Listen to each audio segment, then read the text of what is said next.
सामान हो, घर की जरूरतों का, बच्चों की किताबें, खिलौनों से लेकर आपके हर छोटे बड़े रोजमर्रा की जिंदगी से जुड़े आवश्यक सामान बहुत ही किफायती दामों में। Interior decors, gifts, kitchen items, cosmetics, groceries, school items, artificial jewelleries, decorating items, toys, etc. One-stop solution for all your home needs and requirements. हर प्रकार की खरीदारी के लिए एकमात्र बेहतरीन जगह आज ही आए। खरीदारी करें और पैसे बचाएं। आपका अपना चेन्नई स्टोर। कलाम जी का मतलब ये था कि यही होना चाहिए journalism. You cannot let your country down in the international arena, and that too in a country like UK which has ruled you. Politicians का जो फ्रेम है कहीं ना कहीं कुछ गलत का इमेज आ चुका है। 18th सेंचुरी में हमारा GDP was 28%।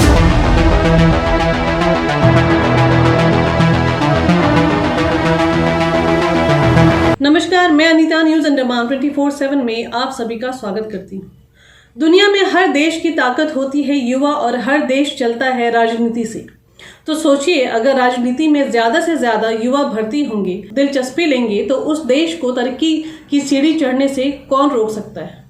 इसी मुहिम को लेकर एक संस्था है NGPL, next gen political leaders नाम से, जो आज के दौर के बच्चों को आने वाले समय में अच्छे राजनेता बनने की सीख देते हैं, उनसे बातचीत करते हैं, राजनीति का सही और साफ सुथरी मायने समझाते हैं, ताकि वे एक ज्ञानी और देश तथा देशवासियों की भलाई और तरक्की की सोच रखने वाले राजनेता बने। इन सब अच्छी विचारधारा वाले राजनेता तथा अन्य किस्म की प्रशिक्षण देते हैं। आज हम आपको NGPL की फाउंडर डायरेक्टर श्रीमती प्रियदर्शनी राहुल जी से मिलाएंगे, ताकि आप सब भी जान सके कि दिल में जज्बा हो तो उम्र की सीमा नहीं होती, आप हर मंजिल फतेह कर सकते हो। चलिए हमारे रिपोर्टर यामीन जी की ये रिपोर्ट देखते हैं। नमस्कार, मैं यामीन न्यूज़ अंडमान 24/7 में आप सभी का स्वागत करता हूँ। आज हम आपको मिसेस प्रियदर्शनी राहुल जी से मिलाएंगे। मैं आपको बताना चाहूँगा कि काफ़ी कम एज में प्रियदर्शनी मैम कामयाबी को छू चुकी हैं। ऐसे ही तारीफ़ नहीं कर रहा हूँ, जब आप उनके बारे में ख़ुद उनके ही ज़ुबानी सुनोगे तो आप भी बेशक मेरी तरह सोचने लगोगे, मेरी तरह बोलने लगोगे। क्योंकि अभी फ़िलहाल जो प्रियदर्शनी मैम हैं वो हमारे सुप्रीम कोर्ट में एडवोकेट हैं और साथ ही वो कई सारी संस्थाओं से जुड़ी हुई है। ख़ासकर मैं आपको आज उनके बारे में नेक्स्ट जेन पॉलिटिकल लीडर्स जो NGO है उनसे जुड़ी हम कुछ बातें करेंगे, उनके विचार को जानेंगे और उनके बारे में भी हम जानेंगे। नमस्कार मैम। नमस्ते। प्रिया मैम, सबसे पहले तो हम अपने व्यूअर्स के लिए आपसे ये जानना चाहेंगे कि आप थोड़ा अपने बारे में हमारे दर्शकों को बताइए। जी, मैं प्रियदर्शनी राहुल हूँ। मैं सुप्रीम कोर्ट में प्रैक्टिस करती हूँ। मैं वैसे हूँ चेन्नई से, सेटल हो गया दिल्ली में, और उसके मतलब apart from practising in Supreme Court, तो मैं 2-4 और एक्स्ट्रा काम करने के लिए कोशिश करती हूँ, जिसमें एक चीज़ है नेक्स्ट जेन पॉलिटिकल लीडर्स, जिसमें हम ये कोशिश करते हैं कि जो यंगस्टर्स है, यूजुअली जो इनका जो सोच होता है कि पॉलिटिक्स एक गंदी चीज़ है, पॉलिटिक्स में हम नहीं जा सकते हैं, नहीं तो उनके पेरेंट्स भी उनको ज़्यादा मोटिवेट नहीं करते हैं। और दूसरी बात, ये जो यंगस्टर्स है जिसको कोई भी मतलब नहीं है कि सोसाइटी में क्या हो रहा है, क्या सही क्या गलत, और कौन है प्रधानमंत्री, कौन है मतलब प्रेसिडेंट, कौन है, इलेक्शंस चुनाव कैसे होता है। इट्स वेरी अनफॉर्चुनेट कि काफ़ी लोग को ये सारी चीज़ें समझ में लेने के भी उनके पास टाइम नहीं है, कि इतने वो एनग्रॉस हो चुके हैं सोशल मीडिया में। तो हमको ये सब देख के बहुत दुख होता है। तो इसलिए हमने ये next gen political leaders initiative शुरू किए हैं। 5 मैम, आप NGPL next gen political leader के प्रेसिडेंट है, राइट? जी, मैं नेक्स्ट जेन पॉलिटिकल लीडर्स की फाउंडर प्रेसिडेंट हूँ। तो लास्ट 5 ईयर्स से हम ये काम करते आ रहे हैं। तो उसके अलावा हम संसद रत्न अवार्ड्स कमिटी कमेटी करके एक ऑर्गेनाइजेशन चला रहे हैं, एक इनिशिएटिव चला रहे हैं, जिसमें हम बेस्ट परफॉर्मिंग पार्लियामेंटेरियंस को उनके परफॉर्मेंस के हिसाब से we take the data, Lok Sabha Rajya Sabha PRS India से डेटा लेके उसको ट्रांसपेरेंट तरीके से हम कैलकुलेट करके और जो भी बेस्ट परफॉर्मर्स है हम उनको अवार्ड्स देते आ रहे हैं। चाहे वो नेक्स्ट जेन पॉलिटिकल लीडर्स हो, चाहे वो संसद रत्न अवार्ड्स हो, सब डॉक्टर APJ अब्दुल कलाम जी का बहुत बड़ा ड्रीम था, क्योंकि उनका मानना ये है कि हम सब बहुत बुराई करते हैं पॉलिटिशियंस को और बहुत उनका नाम सुन के ही हमको लगता है कि डर्टी पॉलिटिक्स है, उनके बारे में हमको बात नहीं करना चाहिए। पर हमको ये समझ में नहीं आ रहा है कि हम वर्ल्ड्स लार्जेस्ट डेमोक्रेसी में हैं। तो डेमोक्रेसी मतलब क्या? हम अपने लीडर्स को, हमारे हाथ में वो वोटिंग पावर है जो हम उनको चुन सकते हैं, और आपको उनका काम अच्छा नहीं लगा तो फिर 5 साल में उनको हटा भी सकते हैं। तो typically you are ruling your own country.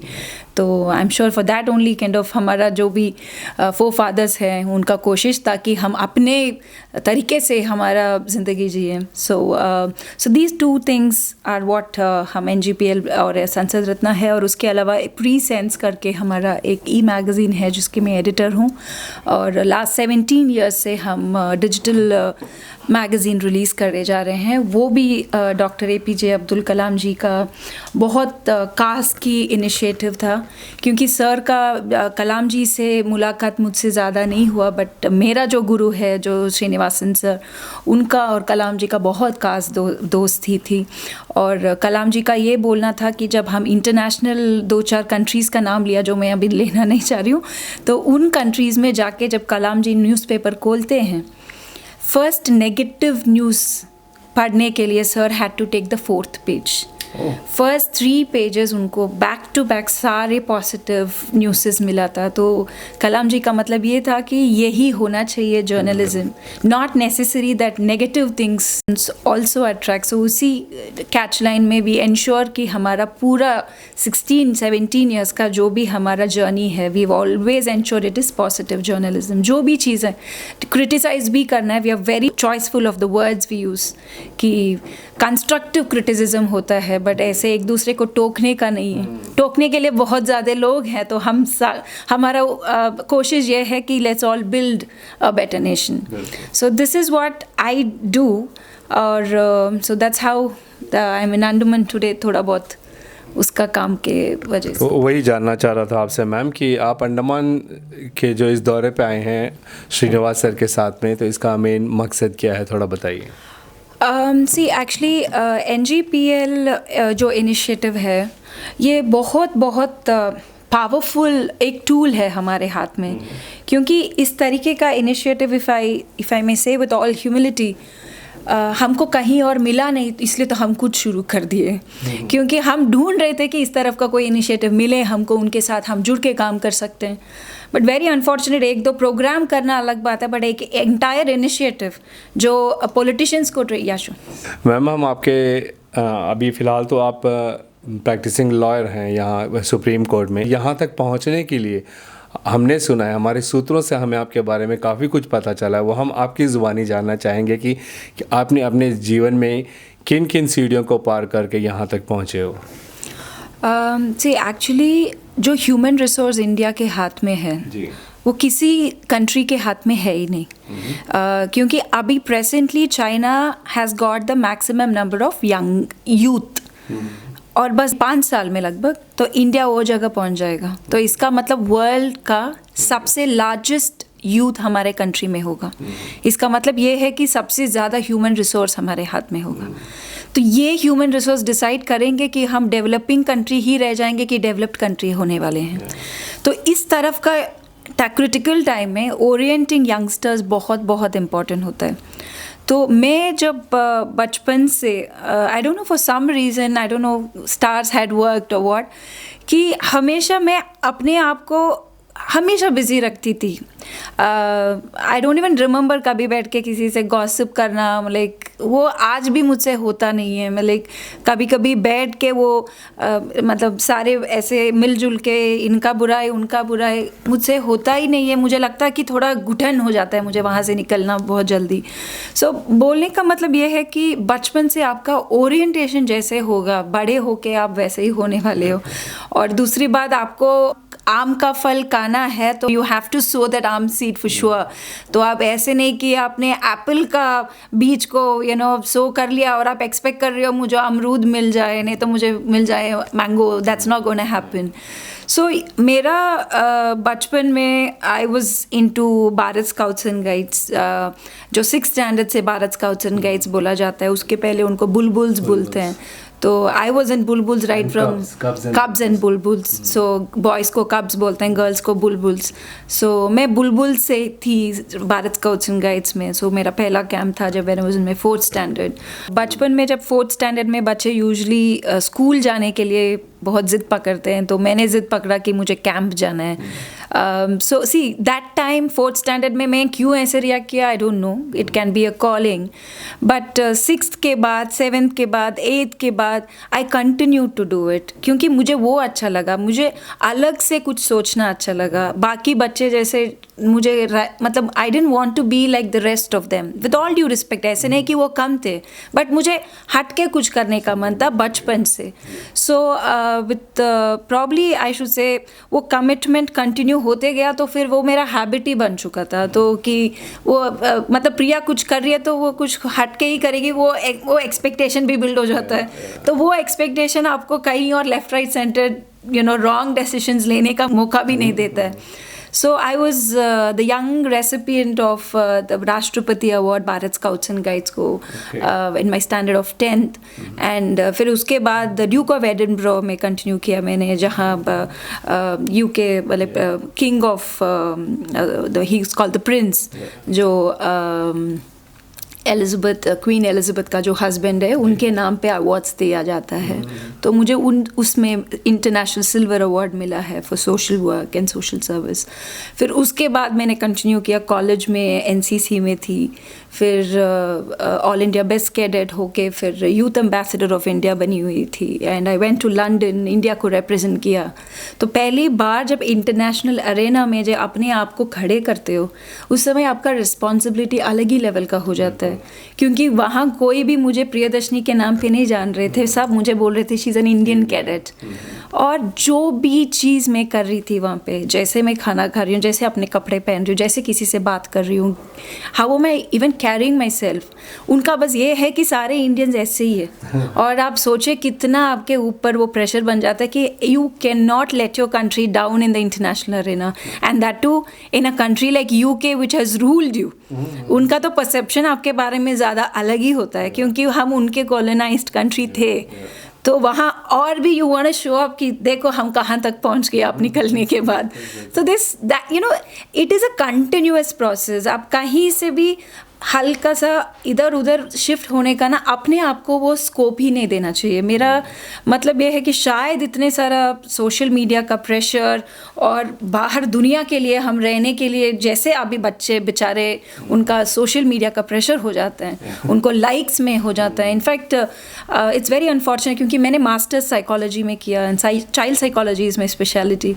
So when I kind of look at the kids now, उनको डिप्रेशन हो जाता है बिकॉज उनका लाइक्स कम हो गया, उनका मतलब कोई उनको बोल दिया कि तुम्हारा लुक्स ठीक नहीं है। आप हैरान हो जाएंगे, मेरा NCC फोटोज़ आप देखेंगे तो सबसे खाला में ही थी, सबसे बैड ऑब्वियसली, बिकॉज मैं जी जान देख के I wanted to kind of stand in the position where I wanted to.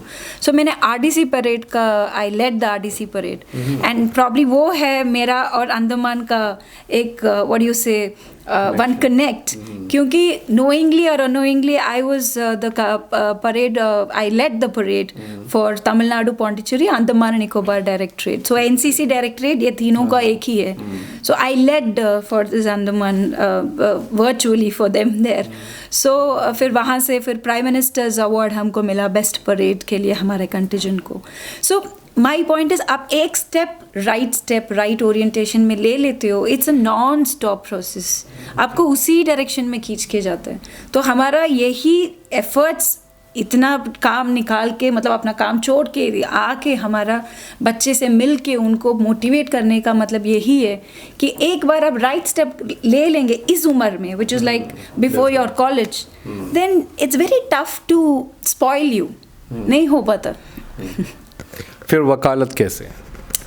See, actually, I started my career as with Times of India group. Okay. फिर उसके बाद एक नॉट फॉर प्रॉफिट ऑर्गेनाइजेशन में I was under the ministry of commerce. फिर उसके बाद I chose to get into litigation. हर काम में बहुत कुछ मिला मुझे सीखने के लिए। I am very grateful for the opportunities which had actually come to me, and I have also used every opportunity with the best of my ability, क्योंकि मुझे ये है कि अपॉर्चुनिटी अब मिला है, पता नहीं कल मिलेगा कि नहीं। So I always grab the opportunity which comes my way. So I had grown as a person undoubtedly, but you know that अंदर से you feel that you are not settled, you are not satisfied.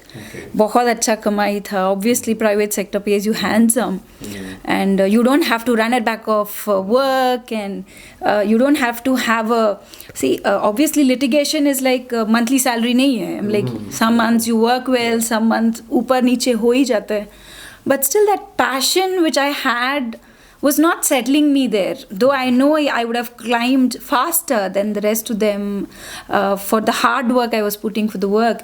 फिर भी मुझे वहाँ पे वो जो अंदर से मुझे वो खुशी नहीं मिल रहा था, अंदर से वो सेटिस्फैक्शन नहीं मिल रहा था। मुझे लग रहा था कि ठीक है प्रिया कर लिया, बट फिर भी आगे बढ़ना है।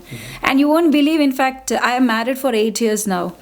And I should tell about my husband because it's very, very important for your partner to stand with you. So, in fact, जो मैं जी रही थी, जो मेरा ड्रीम्स है, वो उनको भी समझना बहुत इम्पॉर्टेंट होता है, जो भी आपका पार्टनर हो। नहीं तो फिर आपका जो भी, खास करके लेडीज़ के लिए, आपका ड्रीम्स तब तक होगा तब तक आपका शादी है। मतलब शादी ख़त्म हो जाता है, फिर मतलब शादी होने के बाद फिर ऐसे हो जाता है कि पूरा दुनिया चेंज हो जाता है। I am like then you have to sacrifice, आप संघर्ष कर करके तो मर ही जाओगे एक दिन। सो मतलब your dreams also die along with you. And now I am blessed with 2 kids, I am married, but still yeah, I'm able to do it passionately. It's because that जितना women empowerment के लिए women बोलते हैं, उससे ज़्यादा उसके बारे में men सोचना बहुत important है। So I think it all had helped me. Then I chose to my husband's also an advocate, वो advocate on record है Supreme Court में। तो फिर मैंने उनको जाके बोला कि you know what, मुझे ये सब ना you know I'm not able to settle। उनको initially समझ में नहीं आया, प्रिया तुमको चाहिए क्या, मतलब तुमको सबसे बढ़िया काम मिला है, very handsome money your earning, and like 9 to 5, 9 to 6 job है, and I had wonderful boss, like both my organisation, they loved me from the bottom of the heart, they gave me lot of opportunities, they trusted me so much. हाँ भाई और क्या चाहिए तुमको? मैंने बोला I understand, but पता नहीं मुझे ना अंदर से वो सेटल नहीं हो रही हूँ मैं यहाँ पे। And somehow I could find out probably litigation is the place where I can work from my heart. Probably for the societal responsibility जो मेरे अंदर से बचपन से जो अंदर है, तो मान लीजिए लिटिगेशन के साथ साथ कहीं भी मैं ऑन रिकॉर्ड लॉफुली कर सकती हूँ। कहीं से मुझे ऊपर नीचे दिख रहा है, मैं PIL कर सकती हूँ। I can fight and get the final remedy. So and of the day हमारा तो मंजिल तो सुप्रीम कोर्ट ही है, यू नो, फाइनली जो भी डिस्क्रिपेंसीज में। And I am so glad that the stars have taken me and made me sit there. So I can only be thankful and grateful. That's it. काफ़ी आपकी बातों से लगता है काफ़ी स्पिरिचुअल हैं आप, बात बात में स्टार्स कहती हैं। See, spiritual, I don't say I'm spiritual, but I believe that हर चीज़ के लिए there is a reason. आज मैं अंडमान आई हूँ, there is a reason. And मैं लॉयर बनी हूँ, there is a reason. And आप आज से मैं मिल रही हूँ, there is a reason. नहीं तो ये दुनिया में रैंडम कोई चीज़ नहीं होता है। There is a reason that all of us are here for. आप सोचिए, नहीं तो बचपन में मेरे इतना पागलपंती क्यों करना है? जब 4th स्टैंडर्ड में जब बच्चे घर में बैठ के आराम से लॉलीपॉप खा रहे हैं, मैं जाके वहाँ पे यू नो गल रही हूँ धूप में, और चेन्नई का धूप आपको पता ही है, बहुत हाई टेम्परेचर्स होता है वहाँ पे। तो देर इज़ अ रीज़न, प्रॉब्ली वही रीज़न है मुझे यहाँ तक लेके आया। तो मैम, क्या आपने जो वकालत चुना है, जो लॉयर बनने का जो आपका जो डिसीजन था, कि आप फिर कानून के बारे में ज़्यादा जानने लग जाते हो, तो आपको एक सही तरीका मालूम चल जाएगा कि किस तरीके से हम समाज में हो रहे बुराइयों से लड़ सकते हैं लीगली। Absolutely yes. सी आप जब आप कब बोल सकते हो कि ये सही है गलत है? जब तक नहीं, जब तक आपको ये कानून पता है ना कि वो सही है कि गलत है, तो सही गलत तो आपको कानून ही ना बताएगा। और सुनिए, तो वहीं का काम आपका हाथ में आ गया तो फिर आपका सही और गलत और भी साफ साफ दिख जाएगा। उसके पहले see I was a political science student, so मुझे तो जितना पॉलिटिकल साइंस के बारे में समझ में आया वो अलग बात था, बट लीगली अभी आपको ये बात समझ में आ रहा है उसका क्या मतलब उसका क्या आगे क्या हो सकता है, पीछे क्या हो सकता है, इसका लीगल रेमेडीज क्या है, उसको लीगली कैसे हम हैंडल कर सकते हैं। End of the day we are bound by two things ये कंट्री में। एक तो हमारा कॉन्स्टिट्यूशन है और दूसरा ये लीगल सिस्टम है, और ये कॉन्स्टिट्यूशन को प्रोटेक्ट करने का काम तो लीगल सिस्टम का ही तो है। तो जब तक मुझे वहाँ का कानून का समझ नहीं है तो मैं करूँ भी क्या, और ये मेरे लिए एडेड एडवांटेज है to deliver what I actually want in the best spirit of it. आप समाज सेवा से भी जुड़ी हैं, जैसे आप NGOs वगैरह में प्रेसिडेंट है, काम करती हैं। इसी से रिलेटेड मैं जानना चाह रहा था कि एक वकील बनने पे आपको और साफ, आपका नज़रिया काफ़ी साफ हो जाता है कि क्या सही है क्या गलत है। थोड़ा और इस बारे में हमारे दर्शकों को बताइए प्लीज़। ओके, सो NGPL जब हमने शुरू किया था तो हमसे ये बोला गया था कि ये सबसे पहले इज़ इट डूएबल। ये मतलब ये ना ऐसे लग रहा है कि आप कोई पॉलिटिकल पार्टी को काफ़ी लोग मुझे पूछे कि आपको कुछ राजनीति का कुछ आइडिया है क्या, कि आप पॉलिटिक्स में आना चाह रहे हो, कि आप ये सब करना चाह रहे हो। और काफ़ी लोग हमसे ये भी पूछें कि पॉलिटिक्स तो ये नहीं ठीक होगा प्रिया, तुम टाइम वेस्ट कर रहे हो। तो फिर मैं उनको यही बोला जाती हूँ, और मैं काफ़ी लोग को भी यही बोलती हूँ, जब आप सब्ज़ी लेके आते हो, मान लीजिए एक टमाटर ख़राब हो जाता है, तो आप क्या करते हो, वो टमाटर का टोकरी को फेंक देते हो कि टमाटर को फेंकते हो जो गल गया टमाटर? तो आप टमाटर को उठाओगे और फेंक देती हो, और बाकी टमाटर को रख के खान लेती हो। ऐसे नहीं कि पूरा टमाटर फेंक लेती हो। तो सिमिलरली जब आपको पॉलिटिकल सिस्टम में जो बैड एलिमेंट्स है और जो बैड कैंडिडेट्स है, आप उसको उठाओ और फेंक दो अगले चुनाव में। So that gives you an opportunity, that's what is democracy. अब एक्चुअली क्या हो रहा है, 1 2 3 4 5 एग्जाम्पल्स को हम हाथ में लेके पूरा टमाटर को हम बाहर फेंकने के लिए कोशिश कर रहे हैं, जो हो ही नहीं सकते, क्योंकि फिर इसका काउंटर हमारे पास और क्या हो सकता है।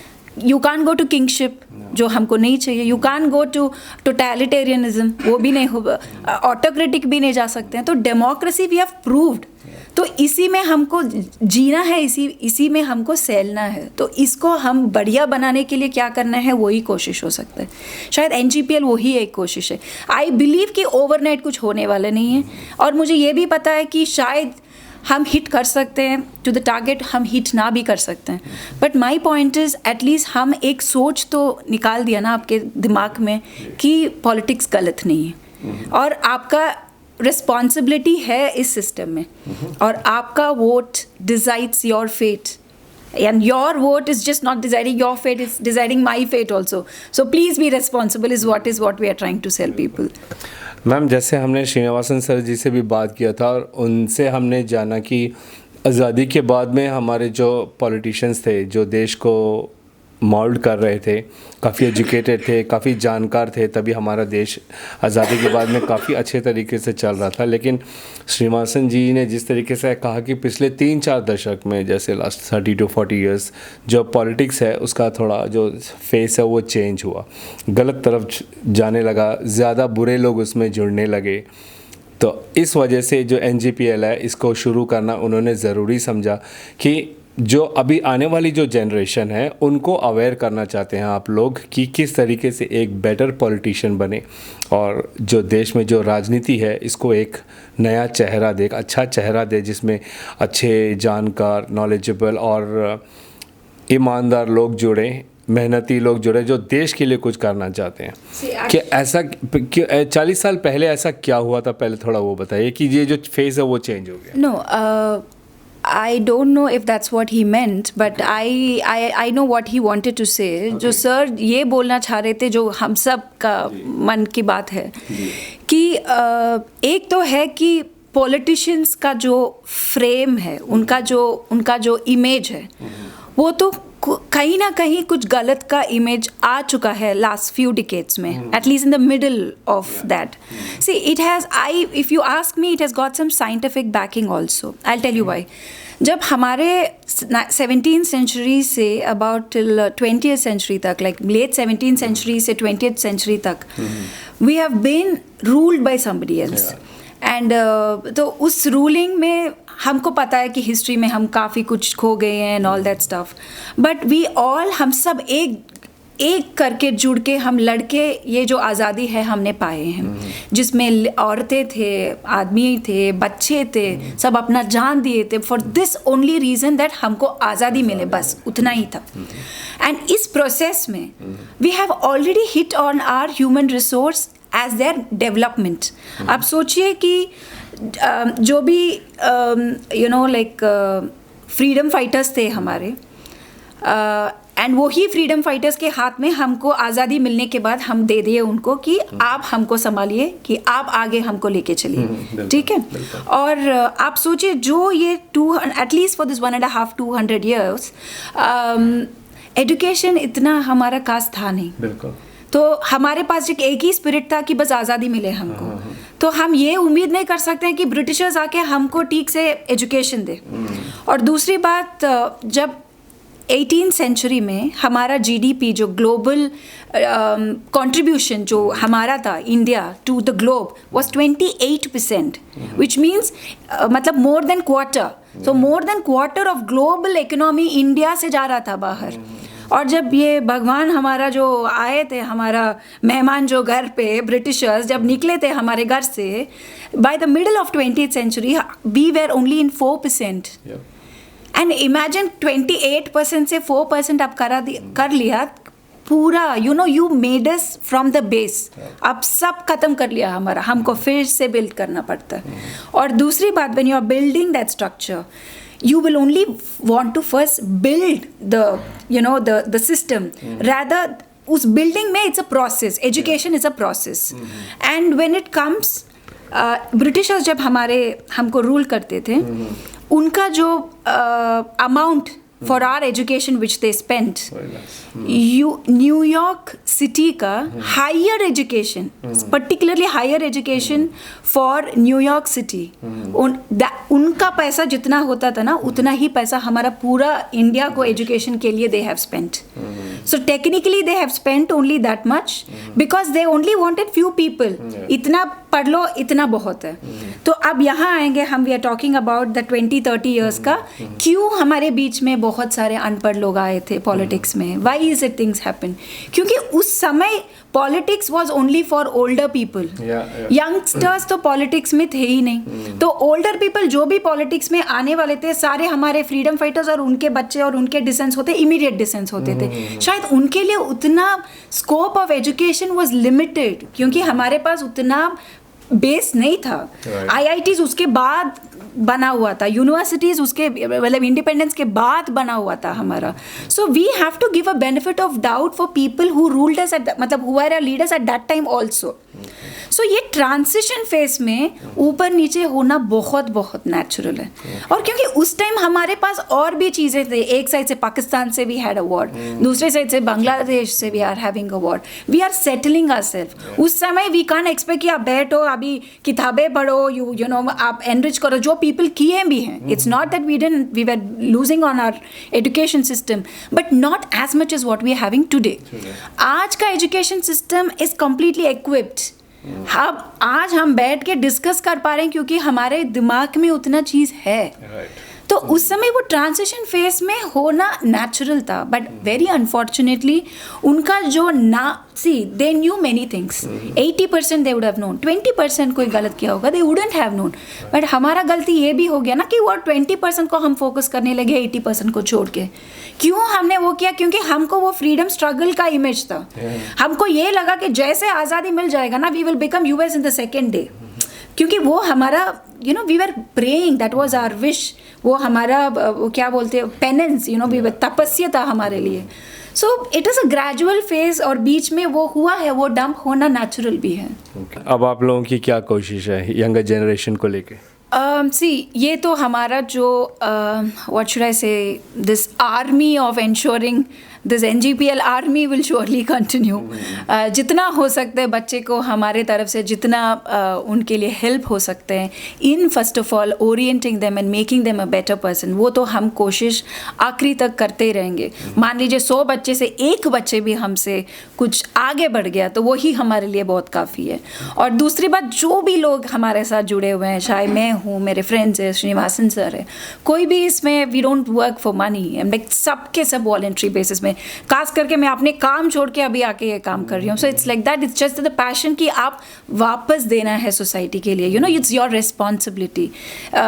ऐसे you can turn a blind eye, मतलब आप कुछ भी करो हमको कोई फ़र्क नहीं पड़ता, अच्छा नीचे गिर गया गिरने दो, वहाँ पे एक्सीडेंट हो गया होने दो, अच्छा वो गलत कर रहे करने दो, तो फिर हम कहाँ पहुँचने वाले हैं भैया। तो अभी 75 ईयर्स भी नहीं हुआ और इतना जल्दी हम किसी का मतलब खून दे के हमको ये आज़ादी लेके दिए हैं, हम इतना जल्दी उनको भूल भी नहीं सकते हैं। क्योंकि आज भी US में स्मॉलेस्ट ऑफ द पोजीशन का भी गवर्नमेंट, जो भी इलेक्टोरल पोजीशंस को, whenever they take the vote, the first thing they will thank are their freedom fighters who laid their lives for that independence. I think वो culture हमसे होना बहुत ज़रूरी है।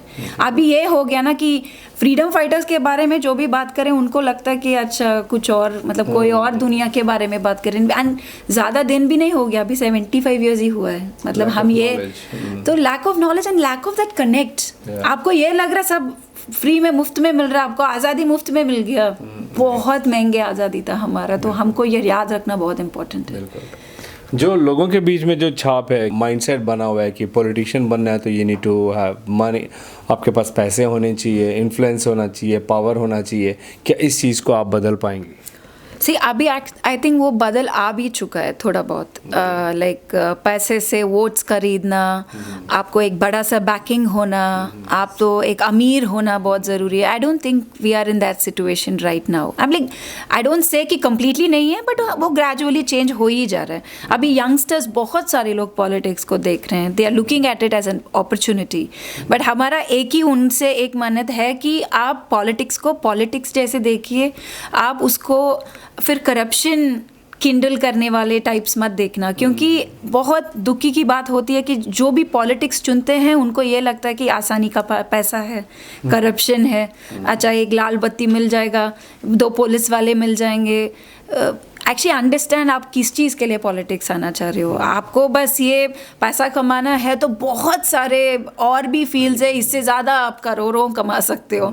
तो कम से कम ये जो I look it as a very very very close to heart profession. आपको दिल से इसमें काम करना चाहिए, क्योंकि आप we 130 billion people are trusting you. I'm like आपके ही पीछे में हम सब हैं, तो आपका जो भी एक डिसीजन में everybody is going to be affected. So ये responsibility का काम है। तो आप उसको बस उसको हिलाइए मत, सिस्टम को मत हिलाइए। तो जो हमारे अंडमान के जो यंगस्टर्स हैं, अगर वो आप लोगों से कांटेक्ट करना चाहेंगे, वो आप लोगों से कुछ लेसन्स लेना चाहेंगे, या ऐसा कुछ एजुकेशन सिस्टम है आप लोगों के पास कि वो आप लोगों से जुड़ सकें, तो वो कैसे संपर्क करेंगे आपसे? हम करते क्या हैं, एक तो हमने बता दिया कि ये इम्पोर्टेंट है। हम करते क्या हैं, हम तो ऑनलाइन और ऑफलाइन सेशंस करते हैं एक्सपर्ट्स के साथ। ऐसे नहीं कि हम आके उनका कुछ मतलब ज्ञान देने वाले हैं। मान लीजिए कॉन्स्टिट्यूशन के बारे में बात करना है तो हम कोई रिटायर्ड सुप्रीम कोर्ट जज को लेके आते हैं, और कोई हमको पंचायत के बारे में कुछ सिखाना है तो हम मेंबर ऑफ पार्लियामेंट से वो क्लास कराते हैं। और we have a very very huge team of rich experience people. आप सोचिए, संसद रत्न अवार्ड्स हम दे आ रहे हैं कि 13 साल से, उसमें हमने best of the best parliamentarian को हम एकदम ऐसे चुन के लिया है कि on the basis of the performance completely black and white. मतलब हमारे हाथ में डेटा है प्रूव करने के लिए ये बेस्ट परफॉर्मर है, तो वो हमारे हाथ में है। उनका जो भी सीख है तो हम उसको नेक्स्ट जनरेशन को लेके जाना हमारा जिम्मेवारी है। मतलब ठीक है, हमने चुन लिया कि ये बहुत बढ़िया काम कर रहे हैं, तो उनसे हम करें क्या? तो उनका जो सीख है, उनका जो विजन है, हम आगे तो लेके जाना चाहिए ना। तो only then the system will continue. See, पूरा दुनिया इंडिया को इसी मुकाबले में देख रहा है कि 75 ईयर्स के बावजूद इनका डेमोक्रेसी ऐसे कैसे खड़ा है। अब तक हिला भी नहीं। सी ट्रांसफ़र ऑफ पावर्स भी देखिए, हर 5 साल में एक बार, चाहे वही गवर्नमेंट हो चाहे दूसरे गवर्नमेंट हो, ट्रांसफ़र होना है पावर्स, तो it is a seamless process. आप बगल में थाईलैंड को देखिए और बगल में और कंट्रीज़ को देखिए कि it's not a very easy thing to continue democracy. और इस तरफ का डेमोक्रेसी इतना वाइड, इतना large, huge democracy, it's a big, see we have to uphold our own cells. जो चीज़ हम कर रहे हैं बहुत बड़ी चीज़ है, एंड हमको इसमें बहुत वी शुड फील गर्व होना चाहिए कि हम ये सब चीज़ें इतना ईजिली कर पा रहे हैं। बस वो सिस्टम को हमको कभी हिलना नहीं चाहिए। तो जैसा आपने देखा व सुना कि किस तरह मिस प्रियदर्शनी जी छोटी सी उम्र से ही देश तथा जनता के विकास के बारे में कितनी सकारात्मक सोच रखती थी, जिसकी वजह से उन्हें एक के बाद एक कामयाबी की सीढ़ी चढ़ने का मौका मिला। हम आप सभी से निवेदन करते हैं कि कृपया एनजीपीएल की मिसेस प्रियदर्शनी जी की बातों पर गौर करें और राजनीति पर भी आगे बढ़ने की ओर विचार करें, ताकि हमारा देश ऊंचाइयां छू सके। अगर आपको यह न्यूज़ हमारा पसंद आए तो कृपया लाइक, शेयर और सब्सक्राइब जरूर करें और कमेंट सेक्शन में अपनी राय देना ना भूलें। इसी के साथ मैं अनीता न्यूज़ अंडमान 24/7 से आज की इस कड़ी से विदा लेती हूँ। नमस्कार।